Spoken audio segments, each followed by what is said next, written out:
এতদিন মনে করতাম ছাত্রলীগ, আন্দা, বয়রা, কানা, দালাল, গোলাম, তারা সিঙ্গারা প্রেমী, পাঁচ আটা ছাড়া তারা আর কিছু করতে পারে না। কিন্তু আসলে যে তারা যে মানসিকভাবে ভারসাম্যহীন, তাদের যে মানসিক সমস্যা, তারা একটা মানসিক রোগী। এই ভিডিওটা দেখার পর আমি বুঝতে পারলাম। আপনারা একবার দেখেন। শেখ হাসিনার রাষ্ট্রীয় কাজে ভারত যাওয়ার কারণে কিছু পাকিস্তানি দালালেরা, পাকিস্তানের ওই দারুণ সন্তানেরা শেখ হাসিনার সাথে বেইমানি করে শেখ হাসিনার ক্ষমতা হস্তান্তর করে তারা এখন অবৈধভাবে রাষ্ট্র চালাচ্ছে। এই অবৈধ ইউনুস বেশি দিন থাকতে পারবে না।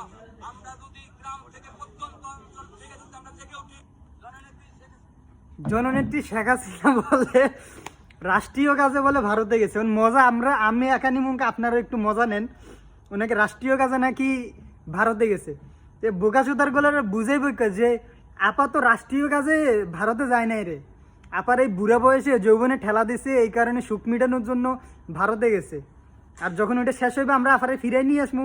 কারণ পালাই যখন গেছে, এখন বাপের বাড়ি থেকে মান সম্মান রক্ষা করতে হইলে তো উনারা তো মানি নিতে হইব। আমরা সব কিছু মানি নিয়ে আপারে নিয়ে আসমু, আপার আবার দড়ির মধ্যে ঝুলাই দিমু। আর এই বোকাচোদাগুলা ছাগলের 3 নম্বর বাচ্চা বলতেছে কয় জারস সন্তান নাকি পাকিস্তানের দালাল। আমরা যারা আপার বিরুদ্ধে ছিলাম, আসলে কারা জারস কারা কি এগুলো তো দেশের মানুষে জানে, এগুলো আমার বলা লাগবে না।